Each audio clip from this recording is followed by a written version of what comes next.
ومن أحسن قولا ممن دعا إلى الله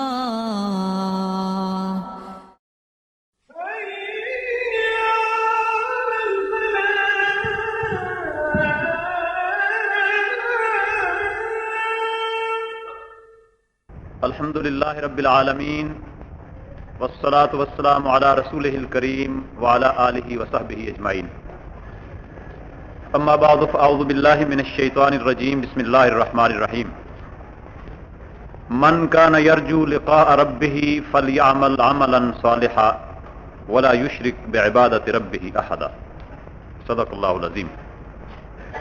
محترم امیر جماعت اسلامی ضلع شرقی اور میرے قابل احترام بھائیوں، بزرگوں اور دوستوں،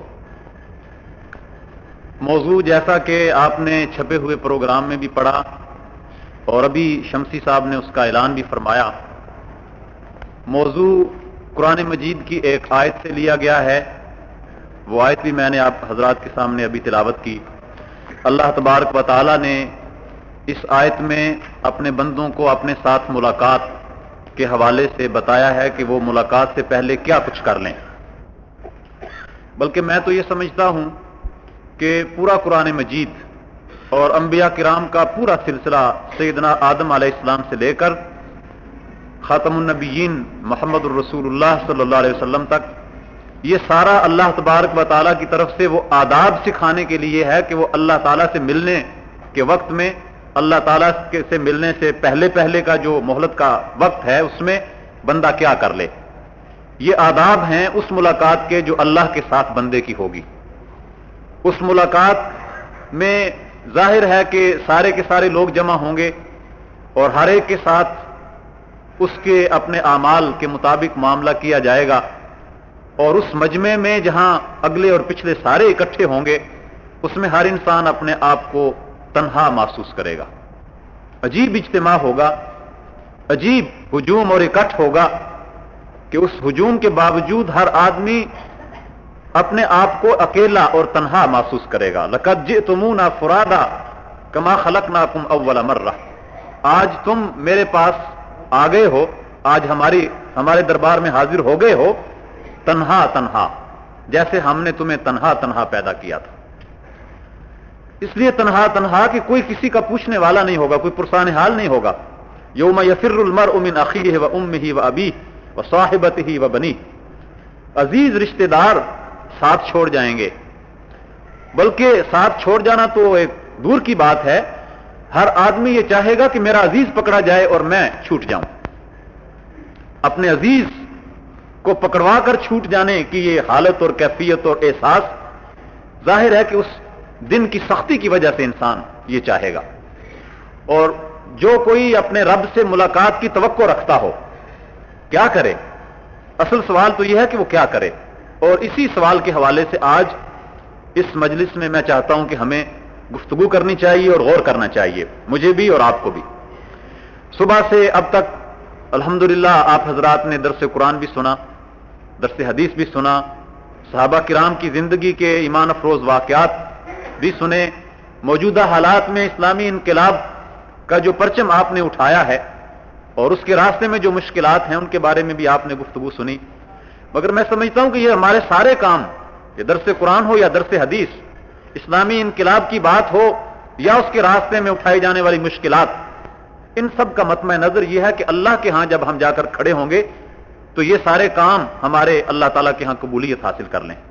اللہ تعالیٰ سے ملاقات کے دن ہمارے دامن میں کچھ نیکیاں ہوں جن کو ہم وہاں پیش کر سکیں۔ اللہ تعالیٰ سے ملاقات کے بارے میں قرآن مجید میں کئی مقامات پر ذکر ہے۔ من کان یرجو لقاء اللہ فإن اجل اللہ لآت، جسے اللہ سے ملاقات کی توقع ہے وہ جان لے کہ وہ وقت آیا چاہتا ہے۔ سورہ عنکبوت۔ اللہ تعالیٰ سے ملاقات کے بارے میں بے شمار لوگ شک اور تذبذب کا شکار ہیں۔ اللہ تبارک و تعالی کے انبیاء جب دنیا میں آئے تو لوگوں نے سب سے بڑا اعتراض ان کے اوپر جو کیا وہ ان کی شخصیت کے بارے میں نہیں تھا، وہ ان کے کردار کے بارے میں کبھی انگلی نہ اٹھا سکے، وہ اعتراض یہ کرتے تھے کہ ایسی بات کہتا ہے جس کو عقل نہیں مانتی. یہ کہتا ہے کہ مرنے کے بعد انسان پھر زندہ ہو جائے گا. اور اللہ تبارک و تعالیٰ نے جگہ جگہ اس بات کا جواب دیا, عقل کو بھی اپیل کیا اور دل کو بھی متوجہ کیا. میں سمجھتا ہوں کہ آج کی ہماری اس مجلس میں عقل کی باتیں چھوڑ کر ہم دل کی باتیں کریں گے. اور دل ظاہر ہے کہ اگر بدل جائے تو پھر انسان کی ساری زندگی بدل جاتی ہے, اور اگر دل ہی نہ بدلے تو پھر نہ نماز ہے, اور نہ روزہ ہے, اور نہ دیگر معاملات جن کو انسان نیکی کے معاملات سمجھتا ہے وہ نیکی کے معاملات بن سکتے ہیں. فیصلہ دل سے ہوتا ہے. یہ موضوع جو ہم نے منتخب کیا یا ہمارے منتظمین نے منتخب کیا, اس میں پیش نظر یہ ہے کہ ہم اس دن کے بارے میں جس دن ملاقات ہوگی اپنا ذہن صاف کر لیں. اللہ کا شکر ہے کہ ہمیں تو اس دن کے بارے میں کوئی شک نہیں ہے. ہم میں سے ہر ایک اس دن کی حقانیت کو مانتا ہے, بالکل اس طرح سے جس طرح سے وہ اپنے سامنے یہ دیواریں اور یہ دروازے دیکھ رہا ہے, اسی طرح اسے یقین ہے کہ وہ دن بھی آئے گا. جو لوگ اس دن کو نہیں مانتے تھے وہ عجیب و غریب قسم کے سوالات کرتے تھے. وَيَقُولُونَ مَتَىٰ هَٰذَا الْوَعْدُ إِن كُنتُمْ صَادِقِينَ, وہ کہتے ہیں کہ وعدے کا یہ دن کب آئے گا, اگر تم سچے ہو تو وہ دن لے آؤ, ہم منتظر ہیں, لے آؤ وہ دن. اور اللہ تعالیٰ نے قرآن مجید میں منکرین کا اور مومنین کا موازنہ یوں کیا کہ یستعجل بها الذین لا یؤمنون بها والذین آمنوا مشفقون منها. جو لوگ قیامت کو اور اللہ کے سامنے حاضری کے دن کو نہیں مانتے وہ جلدی مچا رہے ہیں, جلدی لے آؤ, جلدی لے آؤ. اور جو اسے مانتے ہیں وہ اس کے تصور سے کانپ اٹھتے ہیں. جو اسے مانتے ہیں وہ اس کے تصور سے ڈرتے رہتے ہیں. تو یہ اس کے تصور سے ڈرتے رہنے والے لوگ, ان کی کچھ مثالیں اگر ہمارے سامنے آ جائیں, کیا ان کا طرز زندگی تھا, کس طرح وہ قیامت کے بارے میں اور اللہ کے سامنے حاضری کے بارے میں ہر وقت لرزاں و ترساں رہتے تھے, تو شاید ہمارے دل کے اندر کوئی ایسا ارتعاش پیدا ہو جائے کہ جو ہمیں بھی اس کی فکر عطا فرما دے. اس عظیم دن کی, عظیم یوم یقوم الناس لرب العالمین, وہ عظیم دن جب سارے انسان اللہ کے سامنے کھڑے ہوں گے, بے بس, ہاتھ باندھے, نظریں جھکائے, لا تسمع الا ہمسا, کوئی زبان کھولنے والا نہ ہوگا, کہیں سے کوئی لفظ سنائی نہ دے گا, خاموشی چھائی ہوگی. وعنت الوجوہ للحی القیوم, اللہ حی و قیوم کے سامنے سر جھک چکے ہوں گے, کوئی سر اٹھانے والا وہاں نہیں ہوگا. دنیا میں بہت سے سر اٹھے ہوئے ہیں سرکشی میں اور بغاوت میں, وہاں سارے سر جھکے ہوئے ہوں گے, کوئی سر اٹھانے والا نہ ہوگا. اور اس دن, جس دن کے بارے میں سیدنا ابراہیم علیہ السلام نے یہ کہا کہ میں اپنے رب سے ملاقات کا متمنی ہوں, میرا وہ رب بیمار پڑ جاؤں تو مجھے شفا دیتا ہے, بھوکا ہو جاؤں تو مجھے وہ رزق دیتا ہے, کھانا دیتا ہے. میری پیاس کو بجھانے کے لیے اس نے پانی کے سوتے جاری کر دیے. کبھی ہم نے بھی غور کیا, خیال کیا یہ پانی کے سوتے کس نے جاری کیے؟ کبھی ہم نے بھی خیال کیا کہ یہ لقمہ جو ہمارے حلق سے نیچے اترتا ہے یہ کس نے ہمیں دیا؟ بیمار پڑ جائیں تو شفا کون دیتا ہے؟ یہ تندرستی و توانائی کس کا عطیہ ہے؟ اس جانب کبھی توجہ نہیں کی. حضرت ابراہیم کہتے ہیں کہ وہ جو مجھے یہ ساری چیزیں دیتا ہے اور جس سے میں یہ امید رکھتا ہوں کہ اس کے سامنے میں جاؤں گا تو وہ مجھے رسوائی سے بچا لے گا. یوم لا ينفع مال ولا بنون, جب کوئی مال کسی کا کام نہ آئے گا, جب کسی کے بیٹے اس کی مدد نہ کر سکیں گے, الا من اتى اللہ بقلب سلیم. وہاں اس ملاقات کے دن اسی کو فائدہ پہنچے گا جو قلب سلیم لیے ہوئے وہاں حاضر ہوگا. اور وہ قلب سلیم, میں نے پہلے بھی شروع میں کہا, بات دل کی کریں, قلب سلیم وہاں بھی کام آئے گا, اور قلب سلیم ہی سے یہاں بھی انسان کی زندگی بدل سکتی ہے. نبی اکرم صلی اللہ علیہ وسلم کے مخالفین جب یہ کہتے تھے کہ قیامت کب آئے گی تو اس کا بھی جواب دیا گیا. مگر ایک دن ایک اعرابی آپ کی خدمت میں حاضر ہوا, اور حضرت انس بن مالک جو اس روایت کے راوی ہیں وہ کہتے ہیں کہ ہم منتظر رہتے تھے کہ کوئی دیہاتی آدمی آئے, حضور کی مجلس میں آ کر بیٹھے, کوئی سوال کرے, اور سوال کے جواب میں نبی اکرم صلی اللہ علیہ وسلم کی زبان مبارک سے ہم کچھ الفاظ سن لیں, کچھ موتی اپنے دامن میں جمع کر لیں, کچھ پھول حضور صلی اللہ علیہ وسلم سے حاصل کریں اور اپنا گلدستہ سجا لیں. منتظر رہتے تھے. وہ بدو جب آیا بڑے سادہ الفاظ میں اس نے ایک سوال پوچھا. وہ قیامت کو ماننے والا تھا مگر پوچھا متی الساعۃ یا رسول اللہ صلی اللہ علیہ وسلم، اے اللہ کے رسول صلی اللہ علیہ وسلم قیامت کب آئے گی؟ یہ معاند نہیں تھا، معترض نہیں تھا، مانتا تھا، مگر اپنی تسلی کے لیے، اپنی تشفی کے لیے اس نے یہ سوال پوچھا کہ قیامت کب آئے گی؟ تو جواب میں نبی اکرم صلی اللہ علیہ وسلم نے یہ کہا ما اعددت لها، قیامت تو جب بھی آئے گی وہ آ جائے گی، تو نے اس کے لیے کیا تیاری کی؟ یہ سوال ہے میرے اور آپ کے سامنے. ملاقات تو ہوگی، یقیناً ہوگی، اس ملاقات کے لیے ہم کیا تحفہ لے کر جا رہے ہیں؟ اس ملاقات کے دن کیا پیش کریں گے؟ کیا ہمارے دامن میں ہوگا؟ تو فرمایا کہ تو نے اس کے لیے کیا تیاری کی؟ جواب میں اس نے پھر اپنے سادہ الفاظ میں کہا کہ یا رسول اللہ کوئی بہت بڑی تیاری تو نہیں کی، بس ایک بات ہے کہ احب اللہ و رسولہ، اللہ اور اس کے رسول سے محبت کرتا ہوں. اور وہ لوگ جو اللہ اور اللہ کے رسول سے محبت کرتے تھے تو پھر اللہ اور اللہ کے رسول کے حکم کے سامنے سر جھکا دیا کرتے تھے. ان کی محبت زبانی نہیں تھی، عملی محبت تھی. اللہ اور اس کے رسول سے محبت کرتے تھے تو اللہ اور اللہ کے رسول کے دشمنوں کے ساتھ ان کی دشمنی ہو جاتی تھی. بے شک بیٹا سامنے آ جائے، باپ آ جائے، بھائی آ جائے، اگر اللہ کا دشمن ہے تو اس کا گلا کاٹ دیتے تھے.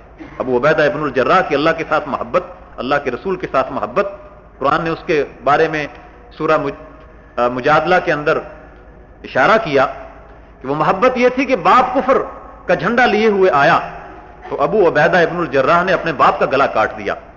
اور حضور صلی اللہ علیہ وسلم نے اسی وجہ سے انہیں امین الامت کا خطاب دیا کہ وہ اللہ اور اللہ کے رسول کی امانت کا حق ادا کرنے والے.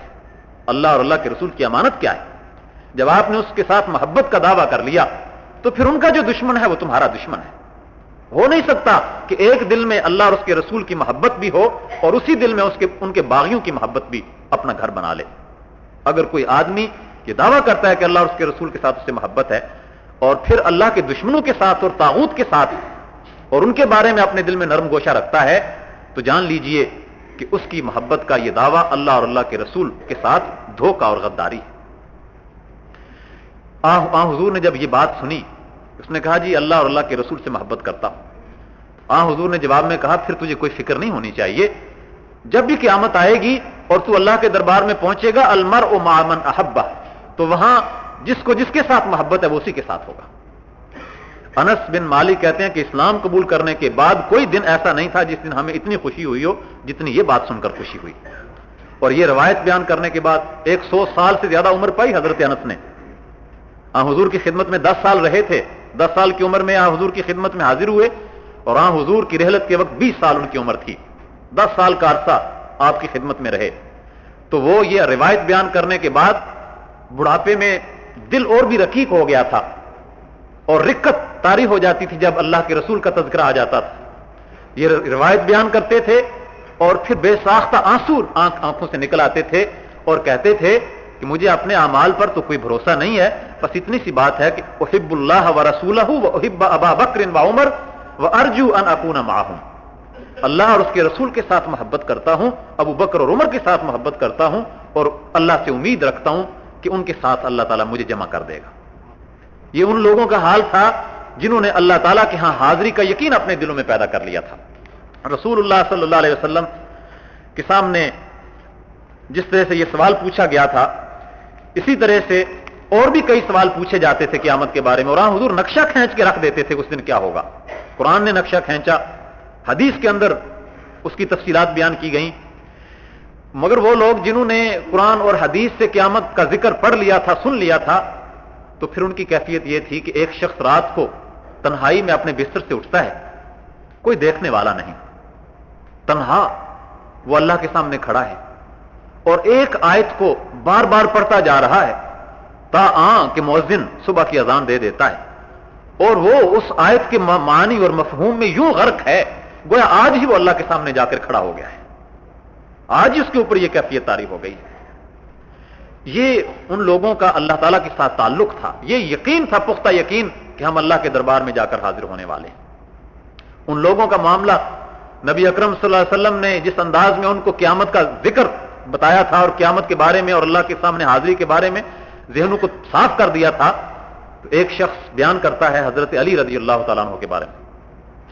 امیر معاویہ کے دربار میں ایک صحابی آئے اور حضرت امیر معاویہ نے کہا کہ تم نے کافی عرصہ علی بن ابی طالب کے ساتھ گزارا تھا، اور آپ جانتے ہیں کہ جنگیں بھی ہو چکی تھیں، حضرت امیر معاویہ کے درمیان اور حضرت علی کے درمیان جنگیں بھی ہو چکی تھیں، اختلافات بھی تھے۔ کہا کہ تم علی بن ابی طالب کے پاس رہا کرتے تھے ان کی زندگی میں، تو ان کی کوئی بات سناؤ۔ کہا امیر المومنین آپ ان کی باتیں سننے کا یارہ نہیں رکھتے، وہ خلیفہ تھے، آپ بادشاہ ہیں۔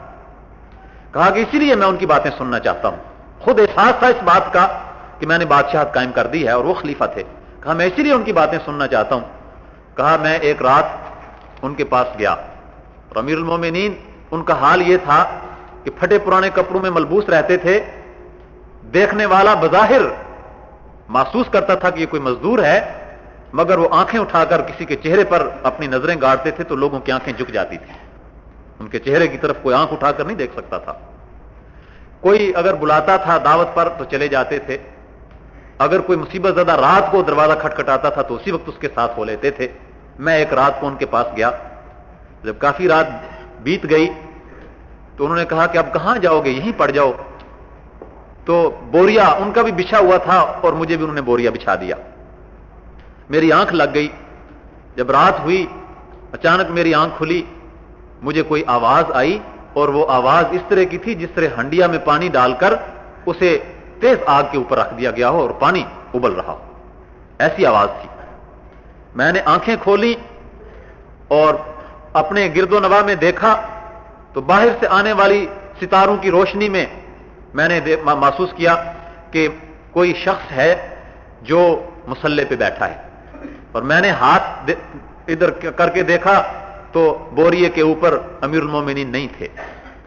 پھر اس کے بعد میں نے آواز سنی اور میں نے توجہ سے جب اپنے کان لگائے تو وہ روتے ہوئے کہہ رہے تھے، اے دنیا تو مجھے دھوکہ دینے کے لیے، میرا دل لبھانے کے لیے میرے پاس آئی ہے، جا چلی جا، میں تیرے ساتھ کیسے دل لگا سکتا ہوں، میری منزل دور، میرا زادے راہ تھوڑا، میرا نامہ اعمال خالی، میرا مقام اللہ کے دربار میں حاضری، میں تیرے ساتھ کیسے دل لگا سکتا ہوں، جا چلی جا، کسی اور کے اوپر جا کر ڈورے ڈال۔ یہ حال تھا ان لوگوں کا، اللہ کے ہاں حاضری کا تصور، رات کو اللہ کے سامنے دامن پھیلا کے رونے والے، والذین یبیتون لربہم سجدا وقیاما، راتوں کو اٹھ اٹھ کے اللہ کے سامنے اپنا دامن پھیلانے والے، سجدہ ریز ہو جانے والے، قیام کرنے والے۔ یہ ان لوگوں کا حال ہے جو اپنی آنکھوں سے روز حشر کو دیکھ رہے ہیں، اللہ کا لگا ہوا دربار اور اس کی عدالت اپنی آنکھوں سے دیکھ رہے ہیں۔ دنیا کے اندر انہوں نے سارے کام کیے جو میں اور آپ کر سکتے ہیں، نہیں ان کے بھی بیوی بچے تھے، ان کا بھی پیٹ تھا، وہ بھی اپنی ضروریات مہیا کرتے تھے، مگر دنیا کے سارے معاملات میں حصہ لینے کے باوجود دنیا کے غلام نہیں بن گئے تھے، نہ دنیا کو اپنے اوپر مسلط کر لیا تھا۔ اصل منزل وہی تھی جس منزل کی جانب وہ جا رہے تھے۔ جس آدمی کو اللہ کے سامنے کھڑے ہونے کی توقع ہو اور وہ یہ جانتا ہو کہ اللہ عالم الغیب والشہادہ ہے، اور میں اور آپ اس بات پر ایمان رکھتے ہیں، میرا اور آپ کا ایمان ہے کہ اللہ عالم الغیب والشہادہ ہے، چھپی ہوئی چیزوں کو بھی جانتا ہے اور ظاہر چیزوں کو بھی جانتا ہے، بلکہ قرآن نے تو یہ کہا کہ یعلم السر واخفی، وہ سر کو بھی جانتا ہے اور سر سے زیادہ بھی اگر کوئی پوشیدہ چیز ہو تو اسے بھی جانتا ہے۔ اس اللہ کے بارے میں ہمارا یہ ایمان ہمارے اعمال میں کیوں نظر نہیں آتا؟ ہمارے اس ایمان کی جھلکیاں ہماری زندگی میں اگر دیکھیں تو شاذ و نادر، شاید کہیں کوئی ہوا کا جھونکا کبھی آ جائے کہ جو یہ پتہ دے کہ یہ بندہ اللہ کو عالم الغیب و شہادہ جانتا ہے، ورنہ ہماری زندگی کے شب و روز، ہماری پوری کی پوری زندگی اس ڈگر پر چل جاتی ہے کہ شاید ہمیں اس بات کا یقین نہیں ہے کہ وہ جانتا ہے اور وہ دیکھتا ہے۔ لیکن ایک وہ لوگ تھے کہ سیدنا عمر بن خطاب رضی اللہ تعالیٰ عنہ رات کو مدینہ کی گلیوں میں گھوم رہے ہیں، دیکھ رہے ہیں کہ کوئی تکلیف میں تو نہیں ہے، اور گزرتے گزرتے ایک دروازے کے قریب پہنچے تو اندر سے آواز سنتے ہیں، ایک بڑھیا کی آواز ہے جو اپنی بیٹی کو جگا رہی ہے کہ بیٹی اٹھ جاؤ، اور جواب دیتی ہے کہ امی میں جاگ گئی ہوں، میں تو دیر سے اٹھی ہوئی ہوں۔ وہ کہتی ہے کیا تم نے بکریوں کا دودھ نکال لیا ہے؟ جواب آتا ہے کہ ہاں دودھ نکال لیا ہے۔ پانی بھی ملا لیا ہے؟ تو کہتی ہے امی جس طرح تیرے سر کی آنکھیں اندھی ہو گئی ہیں، کیا تیرے دل کی آنکھیں بھی اندھی ہو گئی ہیں؟ کیا تجھے معلوم نہیں کہ امیر المومنین نے دودھ میں پانی ملانے سے منع کر رکھا ہے؟ اور بڑھیا کہتی ہے کہ امیر المومنین کو کیا پتا ہے تم نے پانی ملایا کہ نہیں ملایا؟ اور جواب میں وہ کہتی ہے امیر المومنین کو پتا ہو یا نہ ہو، عالم الغیب والشہادہ تو جانتا ہے، وہ تو دیکھ رہا ہے، میں دودھ میں پانی نہیں ملاؤں گی۔ یہ امیر المومنین باہر سن رہے ہیں اور وہ بیٹی اپنی ماں کو جواب دے رہی ہے۔ اللہ کے سامنے حاضری کا احساس اور تصور ہے کہ جو اس کا ہاتھ روک لیتا ہے دودھ میں پانی مت ملا، کس کا خوف ہے جو روک رہا ہے؟ اللہ تبارک و تعالیٰ کا یہ احساس اور تصور کہ وہ مجھے دیکھ رہا ہے اور میں اس کے سامنے حاضر ہونے والی ہوں اور وہاں کچھ چھپا نہ رہے گا۔ اس لیے ہم دیکھتے ہیں کہ جب اس لڑکی نے اس کردار کا مظاہرہ کیا تو امیر المومنین نے اپنے بیٹے کے پاس جا کر صبح یہ کہا، اپنے بیٹے سالم سے کہا، بیٹے میں نے تمہارے لیے ایک رشتہ ڈھونڈا ہے۔ بیٹے نے کہا اباجان ٹھیک ہے۔ یہ رشتہ ایک بیوہ خاتون کی یتیم بیٹی کا رشتہ تھا جو امیر المومنین اپنے بیٹے کے لیے ڈھونڈ آئے تھے۔ اور پھر آپ لوگ جانتے ہیں کہ یہی وہ بیٹی ہے کہ جو امیر المومنین کے گھر میں بہو بن کر آئی اور اس نے اس بچی کو جنم دیا جو ام عاصم کے نام سے تاریخ میں معروف ہے، اور وہ بچی بنو امیہ کے ایک شہزادے سے بیاہی گئی اور اسی بچی کے بطن سے پھر عمر بن عبدالعزیز پیدا ہوئے۔ اور یہ عمر بن عبدالعزیز یہ بھی ایک نمونہ ہے اس بات کا کہ اللہ کے سامنے حاضری کا تصور کیسا تھا ان لوگوں کے سامنے۔ اللہ تبارک و تعالیٰ کے سامنے حاضری کا تصور اس لڑکی کا، ہم ذرا اپنے گریبان میں جھانکیں کہ 24 گھنٹوں میں کتنے ہم ایسے کام کر جاتے ہیں اس تصور کے ساتھ کہ ٹھیک ہے کوئی نہیں دیکھ رہا، اس تصور کے ساتھ کہ ٹھیک ہے یہ پردہ پڑا رہے گا، لیکن کبھی یہ خیال نہیں کرتے کہ یوم تبلی السرائر، جب پردے کھول دیے جائیں گے، یومئذ تحدث اخبارہا، جب زمین گواہی دے اٹھے گی، زمین پکار اٹھے گی کہ میرے اوپر یہ کچھ ہو گیا تھا، یہ کام میرے اوپر ہوتے رہے تھے۔ یہ تصور ہمارے ذہنوں میں کیوں نہیں آتا؟ اس لیے کہ اللہ تعالیٰ کے سامنے حاضری کا وہ تصور دھندلا گیا ہے۔ ایمان ہے اس کے اوپر مگر وہ دل کے اندر راسخ نہیں ہے، بس صرف زبانی طور پر ہم اس کا اظہار کر لیتے ہیں اور اقرار کر لیتے ہیں۔ اللہ تبارک و تعالیٰ نے اس دن کو ہمارے سامنے جو ہمارا ریکارڈ پیش کرنا ہے وہ اس وقت تیار ہو رہا ہے۔ وہ دن بھی عجیب دن ہوگا۔ آج ہم جو لفظ اپنی زبان سے نکالتے ہیں تو سمجھتے ہیں کہ اگر ریکارڈ کرنے والے نے ریکارڈ کر لیا ہے تو ٹھیک ہے، ورنہ کہیں جہاں ٹیپ ریکارڈر نہیں ہے میں نے ایک بات کہی وہ ہوا میں اڑ گئی۔ اگر میں نے لکھ کر دے دیا، دستخط کر دیا، انگوٹھا لگا دیا تو کوئی ثبوت کے طور پر پیش کر دے گا، لیکن میں نے ویسے زبان سے کوئی لفظ نکال لیا تو کون میرے خلاف اس پر دعویٰ کر سکتا ہے؟ کون میرے خلاف ثبوت مہیا کر سکتا ہے؟ وہ تو ہوا میں اڑ گئی۔ مگر کوئی بات ہوا میں نہیں اڑ جاتی۔ یہ موجودہ دور کی سائنسی ترقی، یہ ہمارے ٹیپ ریکارڈر اور ہماری ویڈیو فلمیں، کسی کے لیے پتہ نہیں ان کی کیا اہمیت ہوگی، میرے نزدیک تو اس کی اہمیت یہ ہے کہ اس نے ہمیں اس بات کا پختہ یقین دلوا دیا کہ ما یلفظ من قول الا لدیہ رقیب عتید، زبان سے کوئی لفظ نکالنے والا جو لفظ بھی نکالتا ہے تو تیز تیز لکھنے والا اس کو لکھ لیتا ہے، اور اس دن جب پیش کیا جائے گا، جب ہم حاضر ہوں گے وہاں، تو اس دن کہا جائے گا ھذا کتابنا ینطق علیکم بالحق، یہ ہے ہمارا ریکارڈ جو تمہارے حالات کو پورا پورا بیان کرتا ہے۔ انا کنا نستنسخ ما کنتم تعملون، تم جو کچھ کرتے تھے ہم ساتھ ساتھ سے ریکارڈ کر رہے تھے۔ اور بندہ پکار اٹھے گا، سورہ کہف میں اللہ تعالیٰ نے ارشاد فرمایا کہ بندہ پکار اٹھے گا، ما لہذا الکتاب لا یغادر صغیرۃ ولا کبیرۃ الا احصاها، یہ میری کتاب، یہ میری فائل، یہ میرا نامہ اعمال کیسا نامہ اعمال ہے؟ کوئی چھوٹی سے چھوٹی حرکت بھی تو اس نے نہیں چھوڑی۔ لوگوں کی آنکھوں سے تو میں چھپا لیتا تھا، چھپ چھپ کے میں بہت سے کام کر لیتا تھا، لیکن یہ نامہ اعمال اس نے تو چھوٹی چھوٹی باتیں بھی اس کے اندر نوٹ کر لی ہیں، بڑے بڑے میرے جرائم بھی اس کے اندر آ گئے ہیں، کوئی چیز اس نے نہیں چھوڑی، کوئی بھاگ جانے کی جگہ نہیں ہوگی۔ جس دن اللہ کے سامنے حاضری کا دن ہوگا، اللہ تعالیٰ کے ہاں سارے کے سارے لوگ جمع ہوں گے، فیصلے ہو رہے ہوں گے، تو اس دن کے بارے میں ارشاد فرمایا کہ یوم یجمعکم لیوم الجمع ذالک یوم التغابن، وہ دن جس دن تمہیں جمع کر لے گا، سارے کے سارے لوگ جمع ہوں گے اور وہ بہت بڑا مجمع ہوگا۔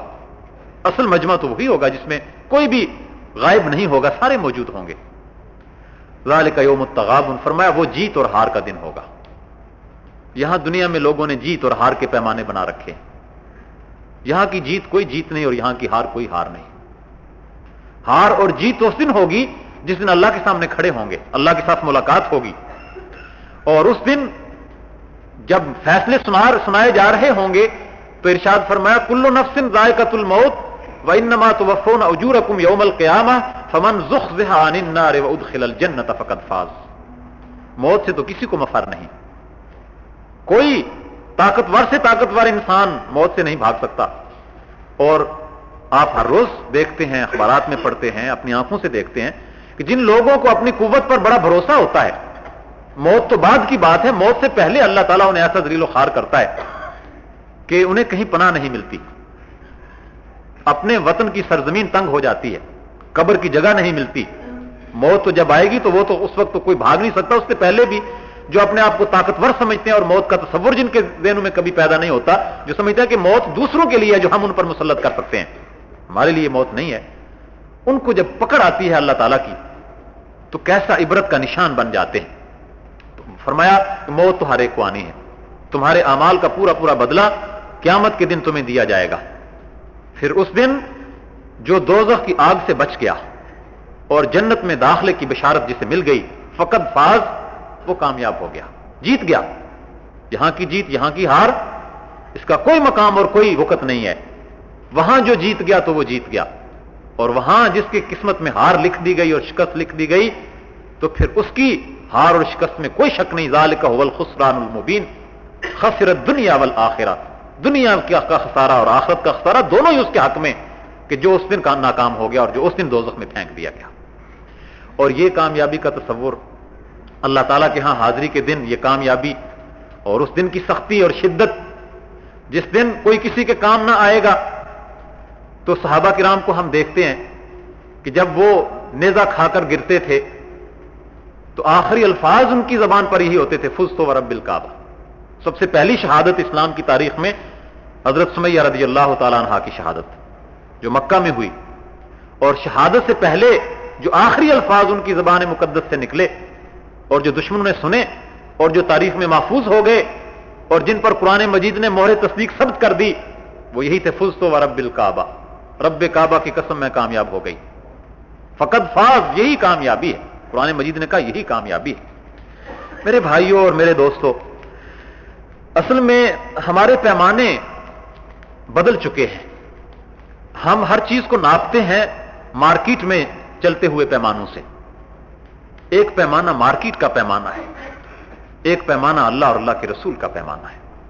اللہ اور اللہ کے رسول کے پیمانے سے جب ہم ناپیں تو کبھی نہ حوصلہ پست ہوتا ہے بشرطے کہ ہم نے اپنے حصے کا کام کر لیا ہو، نہ کبھی دشمن کا خوف طاری ہوتا ہے بشرطے کہ ہم نے اللہ تعالیٰ کے ساتھ اپنی دوستی مضبوط کر لی ہو، اور نہ کبھی اس بات کا خیال ستاتا ہے کہ وہ انقلاب ہماری زندگی میں کیوں نہیں آ گیا جس کا ہم سے وعدہ کیا گیا تھا.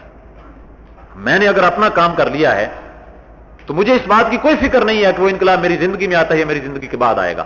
لیکن میں نے اگر وہ کام نہیں کیا جو مجھے کرنا چاہیے، اور میں نے اس دن کا تصور نہیں کیا جب اللہ کے ہاں میں جاؤں گا تو میری کوششوں کا وہاں پر میرے سامنے حساب کھولا جائے گا، تو پھر میرے دیکھتے دیکھتے بھی انقلاب آ جائے تو میں سمجھتا ہوں کہ میرا اس انقلاب کے اندر کوئی حصہ نہیں ہے. میں نے اس میں حصہ ادا ہی نہیں کیا تو مجھے اس میں سے کیا ملے گا؟ میں نے کچھ بیجا ہی نہیں ہے تو مجھے پھل کیا ملے گا؟ ٹھیک ہے میں پکی ہوئی کھیتی اپنی آنکھوں سے دیکھ بھی لوں تو میرا اگر اس میں کوئی حصہ نہیں ہے تو اس کھیتی میں سے مجھے کیا ملے گا؟ یہ بات ہر وقت اپنے سامنے رکھنی چاہیے کہ اس دن جب ہم اللہ کے سامنے حاضر ہوں گے تو ہمارا وہاں پر کیا ہوگا اور ہمیں وہاں پر کیا ملے گا. اس دن لوگ اللہ کی طرف اٹھیں گے، جا رہے ہوں گے ننگے اور اریاں، ننگے پیر اور ننگے جسم. اور جب وہاں حضور نے یہ ارشاد فرمایا کہ تم اٹھو گے قیامت کے دن حفاتن عراتن، ننگے پاؤں ننگے جسم، تو سیدہ عائشہ صدیقہ رضی اللہ تعالی عنہا نے عرض کیا کہ یا رسول اللہ صلی اللہ علیہ وسلم ننگے جسم، ستر کا کیا ہوگا؟ تو آپ نے فرمایا اے صدیق کی بیٹی، اس دن کسی کو ہوش اور پتہ ہی نہیں ہوگا کہ ستر کیا ہوتا ہے. وَتَرَى النَّاسَ سُكَارَى وَمَا هُمْ بِسُكَارَى وَلَكِنَّ عَذَابَ اللَّهِ شَدِيدٌ. دیکھو گے لوگوں کو آنکھیں پتھرائی ہوئی ہیں جیسے نشے کی حالت میں ہیں، مگر کوئی نشہ نہیں ہوگا، اللہ کا عذاب بڑا سخت ہوگا. کسی کو ہوش نہیں ہوگا کہ میں کس حال میں ہوں اور کوئی کس حال میں ہے. یوم ترونھا تذہل کل مرضعۃ عما ارضعت وتضع کل ذات حمل حملھا. دودھ پلانے والی اپنے دودھ پیتے بچے کو بھول جائے گی. اور یہ ایک انتہائی شدت کا کوئی مقام ہو سکتا ہے کہ جب دودھ پلانے والی اپنے دودھ پیتے بچے کو بھول جائے، ورنہ ہوتا نہیں ایسا. مامتا دنیا کے اندر ایک ایسی چیز ہے کہ وہ بہت ہی شدید قسم کا کوئی تکلیف دہ مقام ہوگا کہ جب مامتا بھی اپنا مقام بھول جائے گی اور مامتا کا بھی تصور اور احساس ختم ہو جائے گا اور حاملہ کا حمل گر جائے گا. بڑا سخت اور شدید دن ہوگا. اس دن کی شدت کو بیان کیا، فرمایا کہ سورج بہت قریب ہوگا اور زمین تپی ہوئی ہوگی. لوگ العطش العطش، پیاس پیاس پکار رہے ہوں گے. پیاس سے ان کا برا حال ہوگا، گلا خشک ہو چکا ہوگا. تو اب دیکھیے کہ وہ ایک جانب اور ایک سمت میں چل پڑتی ہے. اس کے دل کی دھڑکنیں، اس کے سانس کا سلسلہ، اس کے شب و روز، اس کی سوچ، اس کی تگودو، ساری کی ساری اس مرکز اور اس مقام کی طرف ہوتی ہے جہاں اس نے اپنی منزل متعین کر لی ہے. عبداللہ بن مبارک رحمہ اللہ ایک محدث اور بہت بڑے عالم دین اور بہت بڑے مجاہد، پہلی صدی میں تبع تابعین کے دور میں وہ پیدا ہوئے. اور ایک مرتبہ وہ حج کے لیے تشریف لے گئے اور حج کے بعد، طواف کے بعد جب وہ آب زمزم پر آئے تو آپ لوگوں نے بھی یہ حدیث سنی ہوگی اور ہم میں سے ہر ایک نے سنی ہے کہ ہاں حضور صلی اللہ علیہ وسلم نے ارشاد فرمایا کہ آب زمزم جس مقصد کے لیے پیا جائے نفع دیتا ہے. کوئی بیماری سے شفا کے لیے پیے تو اللہ تعالیٰ بیماری سے شفا دیتا ہے. کوئی پیاس بجھانے کے لیے پیے تو اللہ تعالیٰ اس کی پیاس بجھاتا ہے. کوئی بھوک سے نجات حاصل کرنے کے لیے پیے تو اللہ تعالیٰ بھوک سے بھی نجات دیتا ہے. فرمایا جس مقصد کے لیے کوئی آدمی پیے یہ اسی مقصد کے لیے نافع ہے. عبداللہ بن مبارک آئے، پانی کا ڈول کھینچا. اس زمانے میں کنواں ہوتا تھا اور ڈول کھینچے جاتے تھے. پانی کا ڈول کھینچا اور پانی کا ڈول ابھی ان کے ہاتھ میں تھا. قبلہ رخ تھے، سامنے کعبہ تھا. کہا اے رب کعبہ، میں گواہی دیتا ہوں کہ تیرے نبی صلی اللہ علیہ وسلم سچے تھے. انہوں نے جو بات اپنی زبان سے نکالی وہ سچ تھی. دنیا ادھر سے ادھر ہو جائے ان کی بات جھوٹی نہیں ہو سکتی. اس بات پر میرا یقین ہے. اے رب کعبہ، یہ آب زمزم ہے. اس کے بارے میں انہوں نے فرمایا کہ جو جس مقصد کے لیے پیے تو یہ فائدہ دے گا. تو کہا اشربہ لعطش یوم حشر، آج میں اسے پیتا ہوں یوم حشر کی پیاس کے لیے. یوم حشر کا تصور تھا. دیکھیے زمزم جب ہاتھ میں آیا تو تصور کیا ہے؟ یہی کہ یوم حشر کو پیاسے ہوں گے. یوم حشر کی پیاس بڑی سخت پیاس ہوگی. یہ کیوں ہوا؟ میرے اور آپ کے لیے ایسے مقامات کیوں نہیں آتے؟ اس لیے کہ ہم نے اپنی ساری توجہات کو مرکوز نہیں کیا اس بات کے اوپر جو اصلی بات ہے. ہم کبھی کبھار کوئی پروگرام کر لیتے ہیں، کبھی کبھار کوئی کتاب پڑھ لیتے ہیں، کوئی مضمون پڑھ لیتے ہیں، لیکن اس کے بعد پھر ہماری توجہ کی سوئی اسی طرف جاتی ہے جو ہم نے اپنی زندگی کا مقصد بنا لیا ہے، اس سے ہٹ جاتی ہے. اگر صورتحال یہ ہو کہ سوئی ہماری اسی طرف رہے اور ہم دوسرے کاموں میں بھی لگ جائیں، اپنی روزی کمانے کے لیے بھی تگ و دو کریں، اپنے بیوی بچوں کے حقوق بھی ادا کریں، سارے کام کریں، دوستوں کے ہاں مبارکباد دینے کے لیے بھی جائیں، اور اگر کہیں تعزیت کا موقع ہے تو تعزیت کے لیے بھی جائیں، سارے کام کریں، مگر سوئی اسی جانب رہے کہ میری ساری دوڑ دھوپ اور تگ و دو کا مجھے اس دن کیا فائدہ ملے گا جب میں اللہ کے سامنے جا کر کھڑا ہو جاؤں گا. سیدنا عمر بن عبدالعزیز رضی اللہ تعالیٰ عنہ جب وہ خلیفہ بنے تو خلیفہ بننے کے وقت میں انہوں نے مجمع عام میں آ کر یہ کہا، اور آپ جانتے ہیں ان کی خلافت کا واقعہ بڑا معروف واقعہ ہے کہ ان سے پہلا خلیفہ، پہلا بادشاہ جب فوت ہونے کے قریب تھا تو اس نے یہ کہا تھا کہ اس بادشاہ کی بدقسمتی اور حسرت کا کیا کہنا کہ جس نے اتنی بڑی سلطنت اپنے پیچھے چھوڑی ہو مگر جس کے بیٹے اتنے چھوٹے ہوں کہ وہ تلوار نہ اٹھا سکتے ہوں. تو اس کے وزیر نے کہا کہ بادشاہ، خلیفہ، امیر المومنین، آپ اطمینان کے ساتھ دنیا سے رخصت ہوں اور اپنے بیٹوں کو بھی اللہ کے حوالے کریں اور سلطنت کو بھی اللہ کے حوالے کریں. میں تمہیں ایک مشورہ دیتا ہوں، آخری وقت میں اللہ کے ہاں تم جا رہے ہو، کوئی اچھا کام کر جاؤ. کہا کیا؟ کہا کہ اپنے چچا زاد بھائی عمر بن عبدالعزیز کو اپنے بعد جانشین نامزد کر دو. آخری وقت تھا، اس کے دل میں بھی یہ بات آ گئی، ورنہ بادشاہوں کے دلوں میں یہ بات تو نہیں آیا کرتی. عمر بن عبدالعزیز کو نامزد کیا، اور جب سلیمان بن عبد الملک کی وفات کے بعد اس کا سربمہر خط کھولا گیا تو وزیر رجا نے وہ خط مجمع عام کے سامنے لوگوں کو دکھایا کہ یہ اس کی خلیفہ کی سیل ہے اور میں تمہارے سامنے اس کو کھول رہا ہوں. کھولا گیا، کسی کو کچھ پتا نہیں تھا کہ اس کے اندر کیا ہے. اس نے خط کھول کر پڑھا تو مجمع میں سے دو آوازیں آئیں اور دونوں کی آواز یہ تھی انا للہ و انا الیہ راجعون. جب اس نے یہ پڑھا کہ میں اپنے بعد عمر بن عبدالعزیز کو خلیفہ نامزد کرتا ہوں، تو ایک تو خود عمر بن عبدالعزیز کی آواز تھی، انہوں نے کہا انا للہ و انا الیہ راجعون، اور دوسری آواز خلافت کے دعوے دار اور امیدوار حشام بن عبد الملک کی تھی، اس نے کہا انا للہ و انا الیہ راجعون. اس نے اس لیے کہا کہ مجھ سے چھین کر اس کو دے دی گئی، اور انہوں نے اس لیے کہا کہ یہ ساری امت کا بوجھ میرے کندھوں پر ڈال دیا گیا. اور اس وقت کہا کہ لوگوں، ہمارے خاندان نے زبردستی تمہارے سروں کے اوپر اپنی حکومت مسلط کر دی تھی، تم جسے چاہو اپنا خلیفہ منتخب کر لو، میں کوئی امیدوار نہیں ہوں. اور جب یک زبان یہ کہا کہ ہم آپ ہی کو اپنا خلیفہ بناتے ہیں، اور اس کے بعد پھر جب اپنے گھر میں تشریف لائے اور آ کر اپنی بیوی کو، جو شہزادی تھی، جو ایک بادشاہ کی بیٹی تھی، ایک بادشاہ کی پوتی تھی، دو بادشاہوں کی بہن تھی، اور جس کے گھر میں بے شمار تحائف آ چکے تھے، اسے کہا کہ تمہیں دو باتوں میں سے ایک بات کا انتخاب کرنا ہوگا. اگر میرے ساتھ رہنا ہے تو پھر یہ عیش و عشرت کی زندگی چھوڑنا ہوگی، یہ ناجائز کی کمائی واپس کرنا ہوگی، اور اگر یہ بات منظور نہیں ہے تو میرا تمہارا ساتھ نہیں چل سکتا. اور اس کا فیصلہ یہی تھا کہ میں تمہارے ساتھ رہوں گی. کچھ وقت گزرا تو گھر میں امیر المومنین کے ہاں وہی حالت تھی جو ایک عام آدمی کی حالت ہو سکتی ہے. وہ شہزادگی کا رنگ اب نہیں تھا.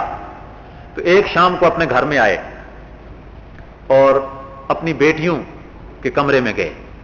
عشاء کی نماز پڑھنے کے بعد جب گھر میں آئے تو اپنی بیٹیوں کے کمرے میں گئے تو بیٹیوں سے گفتگو کر رہے تھے. انہوں نے اپنے منہ کے اوپر اپنے دوپٹے کے پلو لیے ہوئے تھے اور بات کر رہی تھی.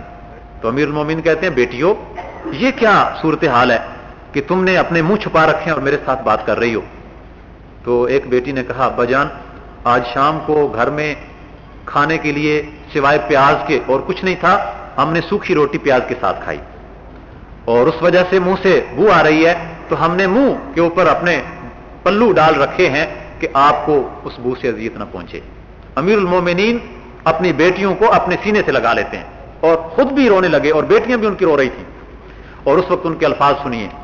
کہا بیٹیوں، تمہارا باپ اگر چاہتا تو ساری دنیا کے خزانے تمہارے قدموں میں ڈھیر کر دیتا، اسے روکنے والا تو کوئی نہیں تھا، وہ تو بادشاہ تھا.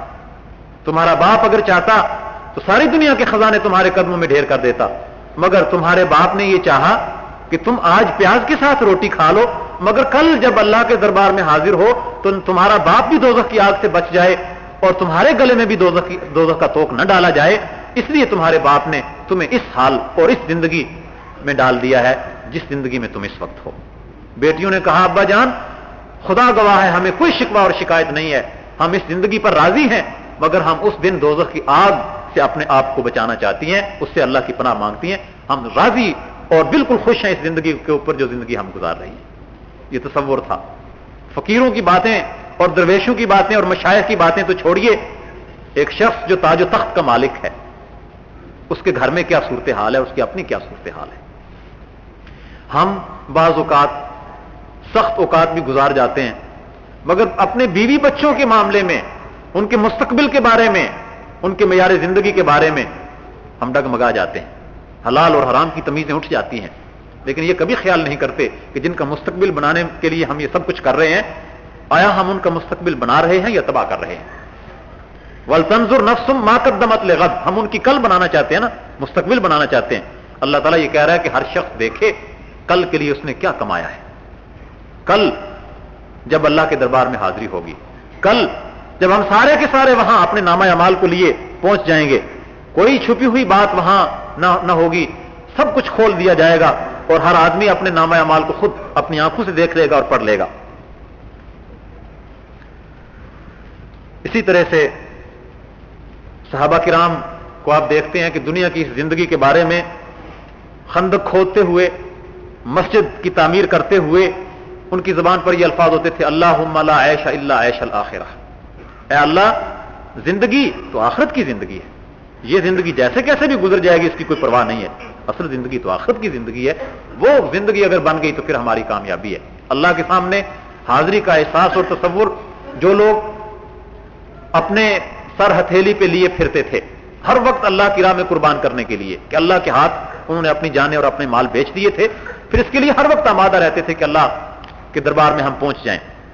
تو ایک واقعہ اللہ کے ایک بندے کا کہ جس نے اپنی آخری دعا جو کی، اس دعا میں بھی اس نے حاضری، اللہ کے سامنے حاضری کا تصور اپنے سامنے رکھا۔ سعد بن ابی وقاص رضی اللہ تعالیٰ عنہ بڑے معروف صحابی تھے، عشرہ مبشرہ میں سے تھے۔ انہوں نے حضور کی زندگی میں ہر جہاد میں حصہ لیا، اور حضور صلی اللہ علیہ وسلم کے بعد یہ انہی کا مقام تھا کہ انہوں نے ایران کی سپریمیسی کو خاک میں ملایا۔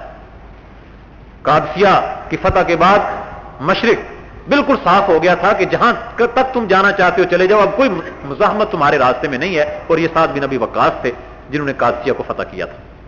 ان سے ان کی زندگی کے آخری دنوں میں نوجوان ان کے پاس آ کر بیٹھ جاتے تھے، سوال پوچھا کسی نے کہ جی آپ نے بہت سے زمانے اور بہت سے دور دیکھے ہیں، اپنی زندگی کا کوئی یادگار واقعہ سنائیے۔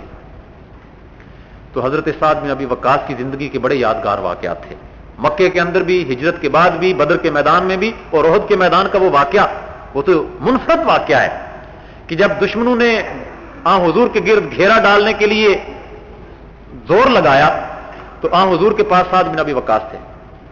سعد بن ابی وقاص بہترین تیر انداز تھے، حضور تیر پکڑاتے جاتے تھے اور حضرت سعد سے کہتے تھے ارمے یا سعد فدا کا ابی و امی، اے سعد تیر چلا، میرے ماں باپ تجھ پر قربان۔ ہر آدمی، ہر صحابی حضور سے یہ کہتا تھا فدا کا ابی و امی یا رسول اللہ، اللہ کے رسول میرے ماں باپ آپ پر قربان، اور سعد کو اللہ کے رسول یہ کہہ رہے ہیں فدا کا ابی و امی یا سعد ارمے، دشمن پر تیر چلا، اور وہ تیر چلاتے جاتے تھے، اور آخر میں ایک ایسا تیر آ گیا جس کے سامنے اس کا پھل نہیں تھا، جسے ہم بعض اوقات تکا کہتے ہیں کہ تیر نہیں ہے تو تکا، تو کہا کہ اے سعد اس کو بھی چلا دے، اور سعد کہتے ہیں کہ میں نے اس کو بھی چلایا کی پیشان، اور وہ اس انداز میں گرا کیا حضور مسکرائے اس کے گرنے کے انداز سے، کہا کہ سعد یہ بھی نشانے پہ جا کے لگ گیا۔ تو یہ واقعہ بھی بڑا یادگار واقعہ، مگر نہیں، یہ واقعہ نہیں سنایا۔ جی آپ کو یادگار واقعہ سنائیے، تو یادگار واقعہ کیا سنایا، سنیے آپ بھی۔ کہا کہ احد کے میدان میں جب ہم پہنچے، شام ہو گئی، سورج غروب ہو گیا، ہوا چل رہی تھی، میں اور میرا جگری یار عبداللہ بن جہش ہم کیمپ سے باہر نکلے، پہاڑ کے اوپر چڑھنے لگے، ایک چوٹی پہ جا کر ہم بیٹھ گئے۔ میں نے کہا عبداللہ رات کا وقت ہے، خاموشی ہے، آؤ اللہ تعالیٰ سے دعا مانگے۔ اس نے کہا ٹھیک ہے۔ میں نے دعا کے لیے ہاتھ اٹھائے اور میں نے کہا یا اللہ تو جانتا ہے کہ تیرے دین کو غالب کرنے کے لیے اپنے گھروں سے نکل کر آئے ہیں، کوئی دوسرا جذبہ نہیں ہے، کل جب دشمن کے مقابلے پر جائیں، دشمن کے طاقتور جنگجو کو میرے مقابلے پر بھیجنا، اور یکے بعد دیگرے بھیجتے رہنا، اور مجھے توفیق دینا، اور ان بازوؤں میں اتنی قوت پیدا کر دینا، اور اس تلوار میں اتنی کاٹ پیدا کر دینا کہ دشمن کے گلے کاٹتی رہے، اور جو بھی میرے مقابلے پر آئے وہ گلا کٹوائے۔ کہتے ہیں عبداللہ بن جاش نے کہا آمین۔ اس کے بعد عبداللہ بن جاش نے کہا سعد اب میں دعا مانگتا ہوں تو تم آمین کہنا۔ دعا کے لیے ہاتھ اٹھائے تو کہا کہ یا اللہ تو دلوں کا حال جانتا ہے، تجھے معلوم ہے کہ سعد نے جو کچھ کہا وہ ٹھیک اور سچ ہے، تیرے دین کے غلبے کے لیے آئے ہیں، کوئی دوسرا جذبہ نہیں ہے۔ جب دشمن کے مقابلے پر جائیں، میرے مقابلے پر طاقتور دشمن کو بھیجنا، میں بھی پنجہ آزمائی کروں، وہ بھی زور آزمائی کرے، میں اسے گرانے کی کوشش کروں، وہ مجھے گرانے کی کوشش کرے، اور اے اللہ اگر میرے بارے میں تو تیرا یہ فیصلہ ہو اور تجھے یہ منظور ہو کہ تم مجھ سے راضی ہو جائے تو پھر مجھے شہادت عطا فرمانا، اور اے اللہ میں تیرے دربار میں جب آؤں تو اس حال میں آؤں کہ دشمن نے شہادت کے بعد میری ناک بھی کاٹ لی ہو، میرے کان بھی کاٹ لیے ہوں، اور تو مجھ سے ہم کلام ہو اور مجھ سے کہے کہ اے عبداللہ تیری ناک اور تیرے کان کو کیا ہوا، تو میں عرض کروں اے مولا تیری راہ میں قربان کر کے آیا ہوں، اور تو جواب میں کہے میں تجھ سے راضی ہو گیا ہوں، آجا راضیتم مرضیہ فادخلی فی عبادی وادخلی جنتی، میں تیرے ہاں آؤں تو تو مجھ سے کہے کہ ہاں میں تجھ سے راضی ہو گیا ہوں. تو سعد کہتے ہیں میں نے اس دعا پر آمین کہا. اگلے دن لڑائی ہوئی, سعد نے بہت سے گلے کاٹے اور عبداللہ بن جہش رضی اللہ تعالیٰ عنہ شہید ہوئے. اور شہادت کے بعد جب ان کا جسم میدان جنگ میں پڑا ہوا تھا اور جنگ کا پانسا پلٹا, ہند ابو سفیان کی بیوی میدان جنگ میں اتری پہاڑی سے اور حضرت حمزہ کی لاش کے ٹکڑے کروائے.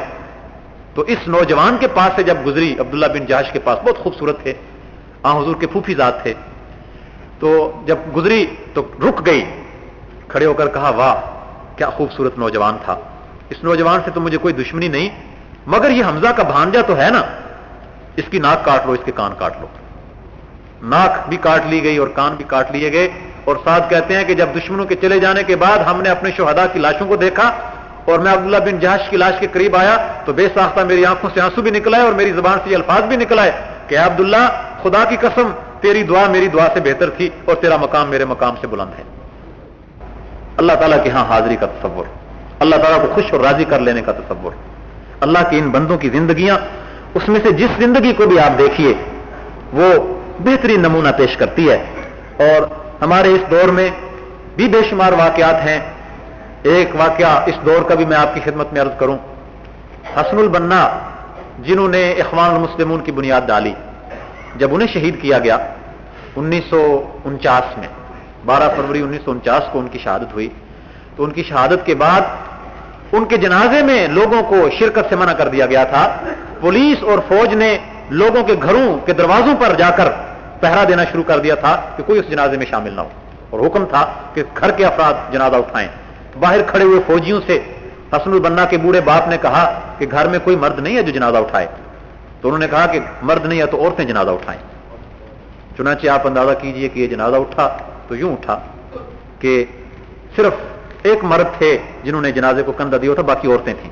حسن البنا کے والد 90 سال کے بوڑھے نابینا شخص, حسن البنا کی بہن, حسن البنا کی بیوی اور حسن البنا کی سب سے بڑی بیٹی جو اس وقت 18 سال کی تھی. اور جب یہ 4 افراد جنازے کو کندھا دیے گھر سے نکلے تو اللہ کے ہاں حاضری کا تصور دیکھیے. میں نے شروع میں آپ سے عرض کیا تھا کہ پھر انسان کا حوصلہ کبھی پست نہیں ہوتا, اور میں نے بلا وجہ یہ بات نہیں کہی تھی. دیکھیے جب 4 افراد جنازہ اٹھائے ہوئے جا رہے ہیں تو بیٹی نے فوجی پہرے کو دیکھا, سنسان گلیوں کو دیکھا, بالکونیوں میں سے جھانکتی ہوئی نگاہوں کو دیکھا, تو بیٹی نے کہا ابا جان آپ کا جنازہ لوگوں کی نظروں میں تنہا جا رہا ہے, مگر میں دیکھ رہی ہوں کہ شہداء کا قافلہ آپ کے جنازے کے ساتھ ہے. اگر زمین والوں کو روک دیا گیا ہے تو آسمان والوں کو کوئی نہیں روک سکتا. ابا جان آپ اس مقام پر جا رہے ہیں جہاں ہر ایک کو آنا ہے, مبارکباد کے مستحق ہیں آپ کہ آپ اپنے مولا کے ہاں جائیں گے تو آپ سرخ روح ہوں گے. اللہ تعالیٰ کے ہاں حاضری. اس بیٹی کے دل میں یقین تھا میرا باپ کامیاب ہو گیا ہے. دنیا والوں کو روک دیا گیا جنازے میں شمولیت سے, مگر آسمان والوں کو کون روک سکتا ہے. کہا کہ شہداء کی روحوں کا قافلہ آپ کے ساتھ ہے. یہ ہمت اور یہ جرت یہ انہی لوگوں کو حاصل ہوتی ہے جنہیں اس بات کا پتہ ہے کہ سودا اللہ کے ساتھ کیا ہوا ہے اور فیصلہ یہاں نہیں ہوتا. یہ فیصلے نہیں ہیں جو یہاں ہوتے ہیں. یوم التغابن یہاں نہیں ہے, یوم التغابن وہاں ہے. فیصلے وہاں ہوں گے, نتیجہ وہاں نکلے گا. اسی طرح سے اس دن حضور نے ارشاد فرمایا کہ تم جانتے ہو مفلس کون ہے؟ تو عرض کیا گیا جس کے پاس درم و دینار نہ ہو. کہا نہیں, مفلس وہ نہیں ہے. مفلس تو وہ ہے کہ جو دنیا کے اندر نیکیاں کماتا رہا مگر اس کے ساتھ ساتھ ظلم و ستم بھی کرتا رہا, لوگوں کے حق بھی مارتا رہا, کسی کا مال کھا لیا, کسی کو گالی دے دی, کسی کی غیبت کر لی, کسی پر بہتان باندھ دیا. وہاں آئے گا بڑا انبار لیے ہوئے نیکیوں کا اور حقدار کھڑے ہوں گے. اس دن جس دن فیصلے انصاف کے ہوں گے, کوئی محروم نہیں رہے گا. اس دن کسی کو شکایت نہیں ہوگی کہ میری داد رسی نہیں ہوئی. اس روز ہر ایک کی داد رسی ہوگی. حقداروں کو ان کے حقوق ادا کرنے کا معاملہ ہوگا.